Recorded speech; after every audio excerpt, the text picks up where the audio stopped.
Le classicisme.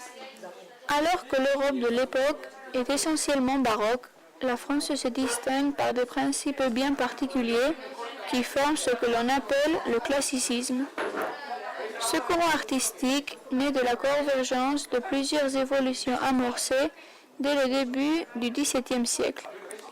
Les critiques élaborent les règles du beau d'après les préceptes d'Aristote et des théoriciens italiens.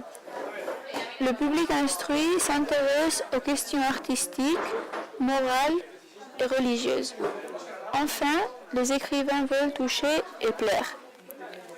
Le classicisme repose sur des principes précis: l'ordre, la mesure, le respect des règles héritées des anciens.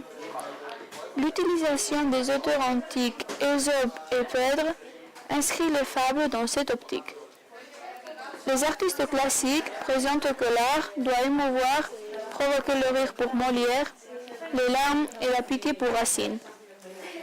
Dans sa préface, La Fontaine se range à leur côté lorsqu'il expose sa conception d'une narration égaillée, et l'on ne peut échapper à la gaieté de l'appellation burlesque gamemouche, du contraste plaisant de ces Phyllis qui gardent les dindons, ou des innombrables traits pittoresques qui émaillent les fables.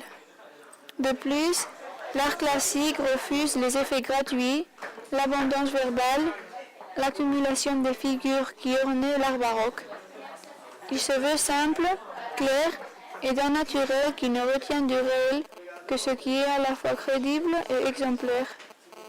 En peinture, en architecture, dans les jardins de le nôtre, le classicisme se signale par une recherche de l'harmonie.